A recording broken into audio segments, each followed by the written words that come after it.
Very good morning to all. Today we'll discuss software process. So previous class we discussed introduction to software engineering. So we discussed what is software engineering. So other than writing programs, we have to do the documentation along with maintenance. So there are different software development life cycle and what are the good attributes of a software engineering. So these all we discussed in introduction. So chapter 2 will discuss about software process.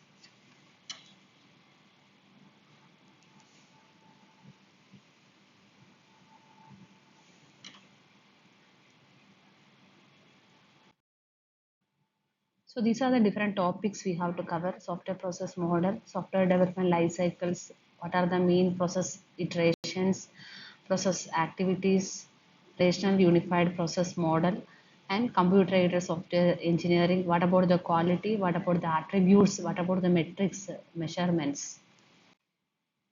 So what is software process actually? Software process a structured set of activities required to develop a software system. So what are the structured set of activities? What are the activities required? So our main goal is to develop a software system. So different processes are specifications, define what the system should do actually. Design and implementation. So defining the organization of the system and implementing the system. So we are designing it, we are implementing it. Validation, checking that it does what the customer want. So validating means we are just verifying what the customer expectation, whether it is meted or not. Evolution, changing the system in response to changing the customer requirements, customer needs. So whenever the customer is keep on telling some changes, whether we are able to do it, that is evolution. So these all are the different software process activities, structured set of activities, specifications, define what the system should do actually, design and implementation. So we have to do the design, we have to do the coding part. So finally we done implemented, we have to go for the validation. We have to check it whether it is matching with the client requirement or not. So after that we have to do the evolution, we have to do the maintenance. So there are different software process models: waterfall model, evolutionary development model, component based software engineering model. So waterfall model, there are different activities: requirement specification, we have to do the development, validation and evolutions. When it comes to evolutionary development model, so we have to do this consists of different activity like a specification, development and a validation. Initial system is rapidly developed from the abstract specification. So we are collecting the information from the customer, what exactly we required. So based on that, we are making an abstract specifications.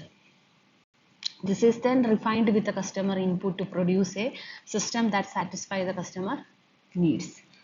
Third one is component-based software engineering. This approach is based on the existence of significant number of reusable components. So already some components will be existing. So I will give an example like we are creating a login module. Already we developed the login module for some other website or some other project. So the same concept we are using it. So these are the different software process model: waterfall model, evolutionary development, and component-based software engineering. When it comes to component based software engineering, it is a reusable component. So we are using it. So then we'll discuss about the first model, detail, waterfall model. So when it comes to waterfall, the name itself, how the water is falling, same like that. Once water will be falling down only, right? It is not going to upward directions, going to the down directions. Same waterfall model, each phases, once the phase is over, it is going down to the next phase. You can see here requirement definition. We are finding out the requirement. All the requirement is completed, then it will be moving to the design part. So all the design part is completed, then only it will going for the implementation, testing, integration and system testing, acceptance testing, then completely we are moving to the final stage, deployment. Finally, maintains. So what are the main phases of waterfall model? Requirement analysis, system software design, implementation, integration and system testing, operation and maintenance. Requirement analysis and definitions. So that means system services constraints. What are the main goals? So what are the things we have to find out? We have to collect it from the client, the customers. What is the requirement?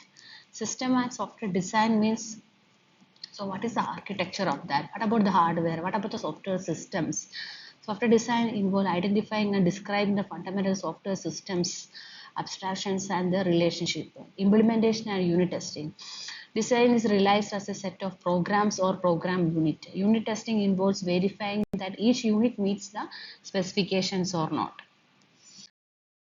Integration and system testing. Individual program unit or programs are integrated and tested as a complete system to ensure that the software requirements, whether the software requirements are needed or not.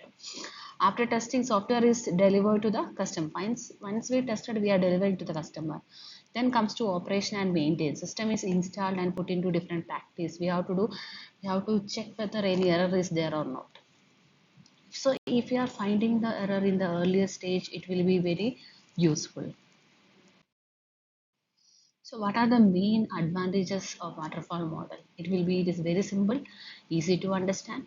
It's like a structured, it's a linear sequential model, straightforward to flow, well-defined stages. Each phase has clear deliverable and documentations are there. Better for the large project, works well for the project with the fixed requirements. Easier to manage since each phase has predefined milestone. Project tracking is very simple. Strong documentations. What are the main disadvantages of the waterfall model? Inflexible to change. So once the phase is completed, we are going back to the changes is very, very difficulty and very costly. Late testing phase. Bugs and issues are found late in the process. It will be increasing the cost. Slow delivery process. Working product is not available until the later stage. So we have to, the customer should wait until the complete uh, progress of the particular software. So that is the main disadvantages. Not ideal for evolving requirements. If requirement change to the mid project, it disrupt the flow actually. High risk for long-term project. So next we'll discuss about the evolutionary development. So evolutionary development model. So from this diagram, we are understanding, so there are different concurrent activities are there, specification, development and validation.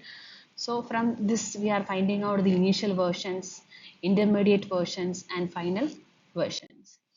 So evolutionary development is based on the idea of developing an initial implementation. So we are just implementing the initial idea, what exactly, okay, exposing to the user comment and refining through many versions. So whenever the user is telling, the customer is telling some other changes, we make it like a different versions until an adequate system has been developed. Specification, development, validation activities are interleaved rather than separate with rapid feedbacks activities. So there are different types of evolutionary development. Exploratory developments are there. Throwaway prototypes. So what do you mean by exploratory development? Development starts with the parts of system that are understood. So what we understood, from this we are making one model. Then we are adding the new features proposed by the customers. And what do you mean by throwaway prototyping? Where the objective of the evolutionary developers process is to understand the customer's requirement, hence a development. So based on that, by understanding, we are making one model. So what is the evolutionary development model's problems? The process is not visible actually. Managers need to regular deliverable to measure the progress. Systems are developed quickly. It is not cost effective to produce the documents. Systems are often purely structured. Continual change trend to correct the software structure. What are the component based software engineering? So requirement specification, component analysis, requirement modification. You have to do the design, then you have to do the development. So component based software engineering, when it is applicable, is whenever we are like a reusable concept. So whenever we have similar kind of component we already done, so then we can reuse it. So this is reuse oriented approach, relies on large base reusable software components, integrating frameworks for these components. So mainly like a code system, commercial off shell systems, provide a specific functionality such as text formatting or numerical calculations. So components are systems in their own right.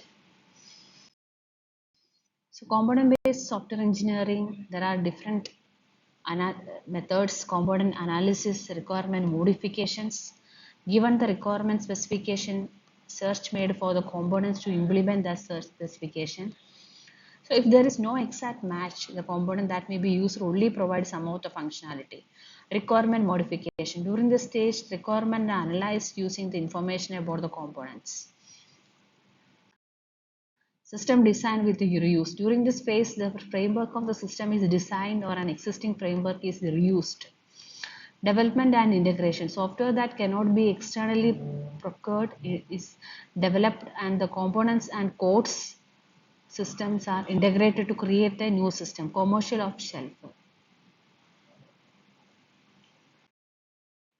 Component based software engineering has the obvious advantages of reducing the amount of software to be developed, and so reducing the cost and risk usually leads to faster delivery of the software system. So different process iterations, incremental delivery, spiral development. The software specification, design, implementation are broken down into series of increments. Spiral development. The development of the system spirals outward from an initial outline through the final development systems. So this is an incremental development. We are making define the outlines, assigning the requirements, design the system architectures, and each time we are making the development increments, validating it. If it is not the final one, again the process is repeating. So once system is increments are identified, the first increments required are defined and developed. During development, future requirements can be analyzed, but changes to the current increments are not allowed. After delivery, customers can use it early to refine future requirements. New increments are integrated with existing ones, gradually improving functionality. Common services may be implemented early or needed. So what is the main advantages of using incremental development? Customers get a value early without waiting for the full system. So they don't want to wait for the full complete systems. Initially only they will get some clarity. First increment meeting their key needs.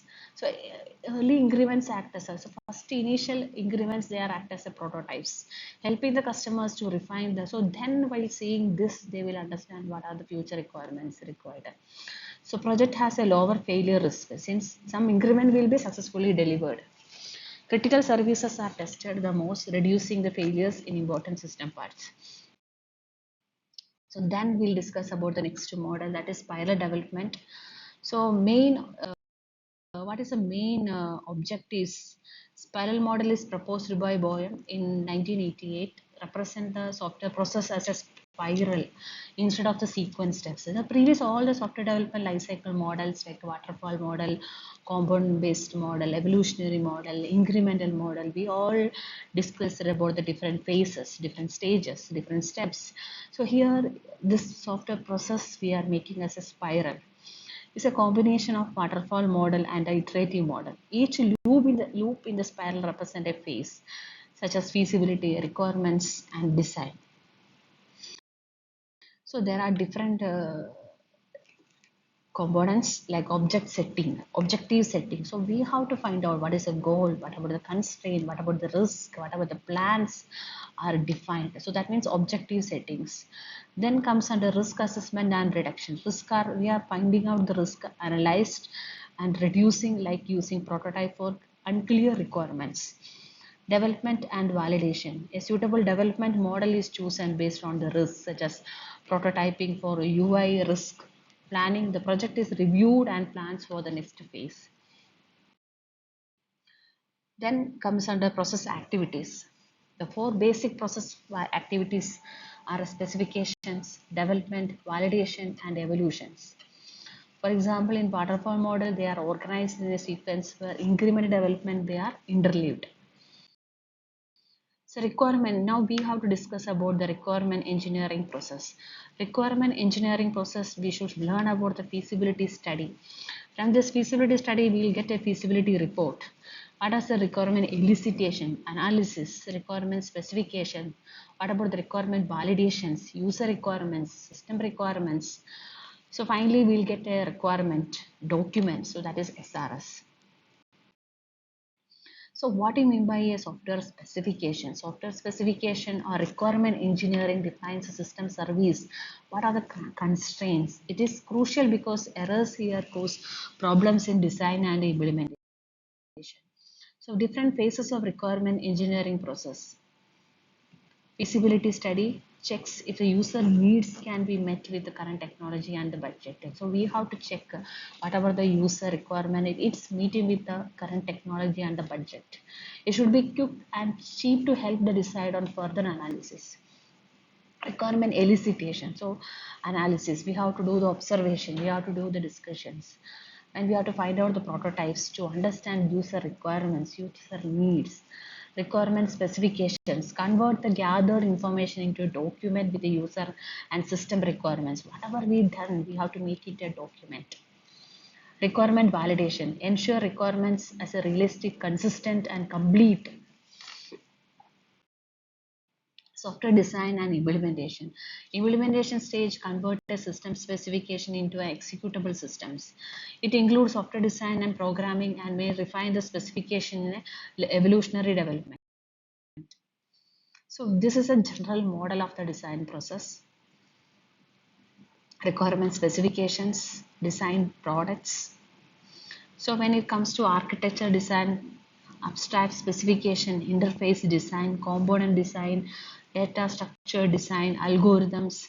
So based on that, we have to do the specifications also, each product.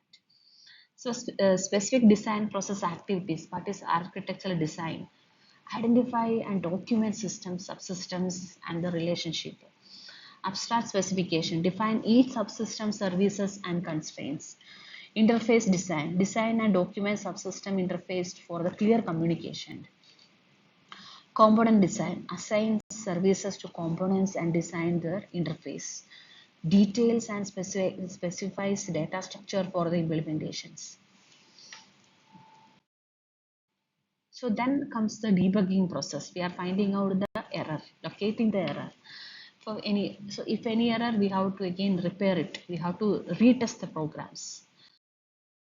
Testing process, component testing, system testing, and acceptance testing. We have to do with the component. Finally, system testing, overall testing. So acceptance testing. So these are the different testing process we have to go through it. Dictate in the code must be found and fixed to meet the requirements. Testing is repeatedly to ensure the change work correctly. Debugging is a part of both development. So debugging means we have to both a part of development and testing. During debugging, hypotheses about programs behavior are tested to find the fault. You have to find out whether it is any fault is there or not. This is maybe involve manually tracing code or writing new test cases. Interactive debugging tools helps by showing variable values and executable statements. Software validations. So we have to do requirement specifications, system specifications, system design, detailed design. Software validation ensures the system meet its specification or customer expectations.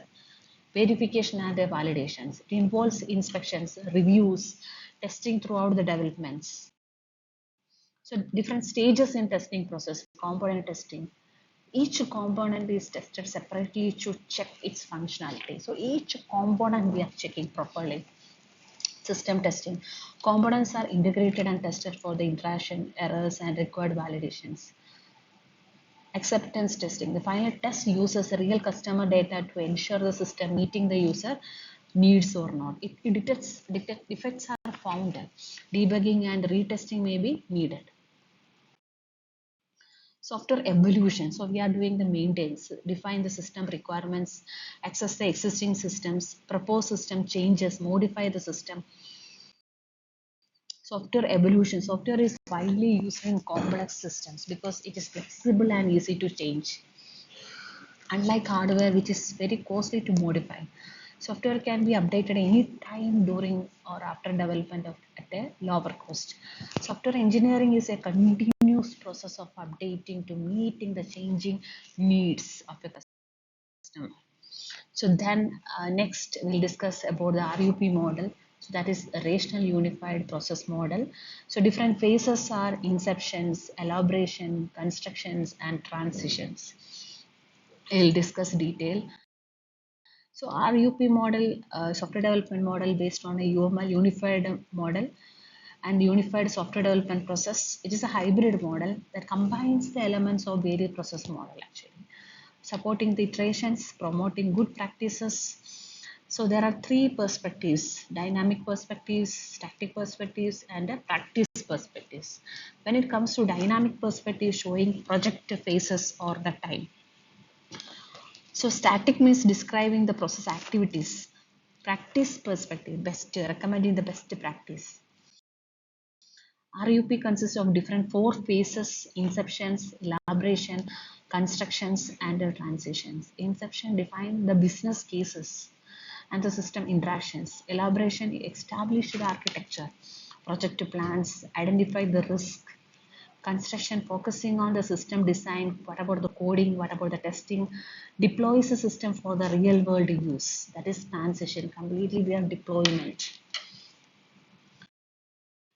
So next we'll discuss about the computer aided software engineering. Computer aided software engineering refers to software that support the software development activities like requirement engineering, design, coding, and testing. So we'll discuss about different case tools include design editors, data dictionaries, compilers, debuggers, system building tools. Case tools like automate tasks such as creating the graphical system models, understanding the design using data dictionary, generating the user interface from graphical descriptions, debugging programs by providing executional details, translating old programming language into new version. We are translating the old programming language into newer versions. Limitations of case tools. Software engineering is a creative activity and AI-based design support has not been successful. Software development is a teamwork, but case tools offer it is support for the team collaboration. So case tool is computer-aided software engineering tools. It will be helpful for the collaborations. Case classifications helps categorize the case tools based on their role in software development. Three perspectives of case classifications: functional perspectives, categorize tools based on their specific functionality. Process perspective, categorize the tools based on the software process activities. Integration perspective, categorize the tool based on how they are grouped into the integration units. So different classification case systems, tools supporting the individual tasks like compiling, checking design consistency, or comparing the test result. Workbench support specific process phase like a specification design with a set of integrated tools. Environment support a large part of the entire software process with multiple integrated workbench. So different functional classification case tools, planning tools, PERT tools, estimation tools, spreadsheet. So editing tools are different text editors, diagram editors, word processors, change management tools, requirement traceability tool, version control system, configuration management system is version control system. Prototyping, we can use it by very high level language, user interface generators, method support tools, design editors, data dictionary, code generators. So when it comes to language processing tools, we can use compilers, interpreters, program analysis tools, cross reference generators, static analyze, Testing tool, we can use it for different comparators, test data generators. Debugging tools, interactive debugging systems, documentation tools, page layout programs, image editors. So re-engineering tools. So these are the different tool types. So like planning tools, editing, changing the managements, configuration management, prototyping tools. So different testing tools are there available, debugging tools are there for documenting and re-engineering. So cross-reference systems. These all are the different tools that will be helping while making the software. So this it is categorized into tools, workbench, and environment. So these are the different tools, workbench, and environments.